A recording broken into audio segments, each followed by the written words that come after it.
എല്ലാ ഭക്തജനങ്ങൾക്കും കതിർവേൽ മുരുകൻ യൂട്യൂബ് ചാനലിലേക്ക് ഒരിക്കൽ കൂടി സ്വാഗതം. എൻ്റെ ചാനൽ ആദ്യമായിട്ട് കാണുന്ന ഭക്തജനങ്ങൾ ചാനൽ ഒന്ന് സബ് ചെയ്യുക.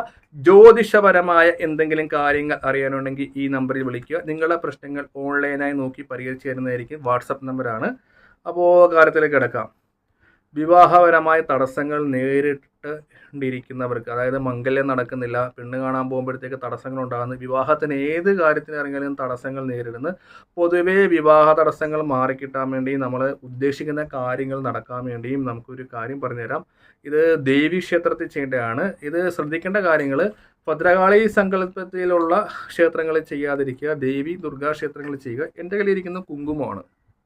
ഇത് കാണുമ്പോൾ മിക്കവർക്കും അറിയും. ഇത് ശരിക്കും പറഞ്ഞാൽ മഞ്ചൾ കുങ്കുമം എന്ന് പറയും.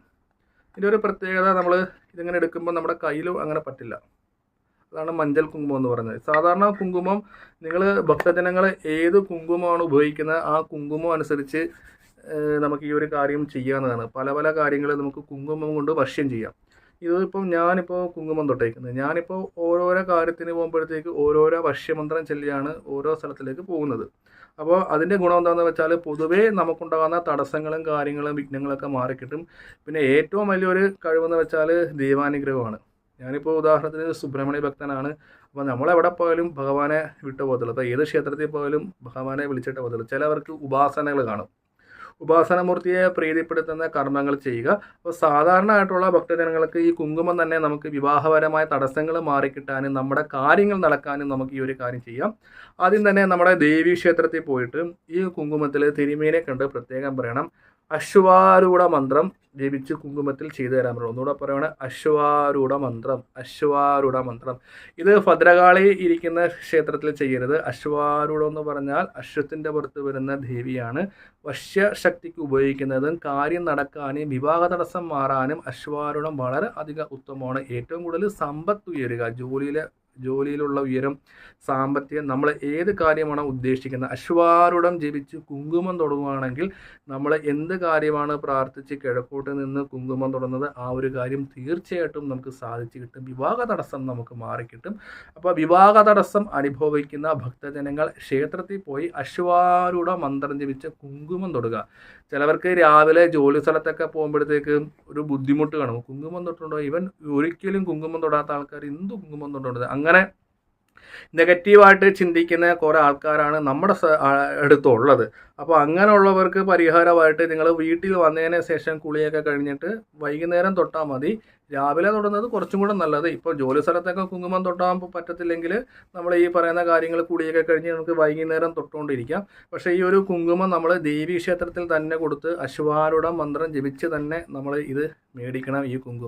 ഈ കുങ്കുമത്തിൻ്റെ പ്രത്യേകത, വിവാഹപരമായി ബന്ധപ്പെട്ടുള്ള തടസ്സങ്ങൾ നേറിയ വശ്യത്തെ ഇതാക്കും. അതായത് തടസ്സം നേറിയ വശ്യം. ഒരു ഉദാഹരണത്തിന് നമ്മൾ ബ്രോക്കറോടൊക്കെ പറഞ്ഞ്, മാട്രിമോണിയിലൊക്കെ പറഞ്ഞ് നമ്മൾ ഈ കുങ്കുമം തൊട്ട് നമ്മൾ കാര്യം ആവശ്യപ്പെട്ടു, ദേവിയോട് പറഞ്ഞു, ദേവി വിവാഹപരമായ തടസ്സം മാറണമെന്ന് പ്രാർത്ഥിച്ചായിരിക്കും നമ്മൾ ഈ കുങ്കുമം തൊടുന്നത്. അപ്പോൾ തന്നെ നിലവിലുള്ള തടസ്സം മാറി. അതായത് നമ്മൾ മുമ്പ് മാട്രിമോണിയിലൊക്കെ കൊടുത്തിട്ടുണ്ട്, ഇല്ലെങ്കിൽ ബ്രോക്കർമാരോടൊക്കെ കൊടുത്തിട്ടുണ്ടെങ്കിൽ അവർ മുഖാന്തരം, അതായത് ആ തടസ്സം മാറി നമ്മുടെ വീട്ടിൽ വന്ന് കാണുകയും അനുയോജ്യമായ ആലോചനകൾ നമുക്ക് എത്തിത്തീരുകയും ചെയ്യും.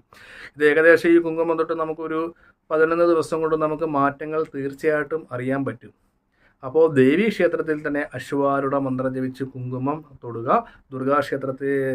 ദുർഗാക്ഷേത്രത്തിലും ചെയ്യാം. ദേവീക്ഷേത്രത്തിനെ ഭദ്രകാളി ഇരിക്കുന്ന സങ്കല്പത്തിൽ ഇത് ചെയ്യാതിരിക്കുക. കാരണം ഇത് അശ്വാരൂഢം ദേവിയാണ്, ഭദ്രയുടെയല്ല. അപ്പോൾ അശ്വാരൂഢം ജപിച്ച് കുങ്കുമം തൊടുക. ഇത് സ്ത്രീകൾക്കും ചെയ്യാവുന്നതാണ്, കുങ്കുമം തൊടാം.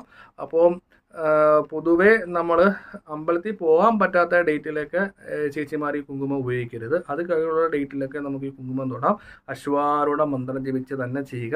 ഞാൻ നേരത്തെ പറഞ്ഞ കാര്യം വീണ്ടും റിപ്പീറ്റ് ചെയ്ത് പറയുന്നതിൻ്റെ കാര്യം ഭക്തജനങ്ങൾക്ക് ഇത് കേൾക്കുമ്പോൾ മനസ്സിലാക്കാൻ വേണ്ടിയാണ്.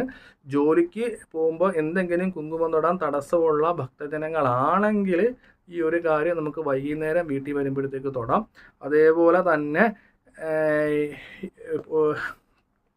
ദൂരെയുള്ള മക്കളൊക്കെ ആണെങ്കിൽ ഇത് അവർ തന്നെ സ്വയം പ്രാർത്ഥിച്ച് അവർ തന്നെ ചെയ്യേണ്ടതാണ്. ഇത് മക്കൾക്ക് വേണ്ടി അമ്മമാർ ചെയ്താൽ ശരിയാകത്തില്ല.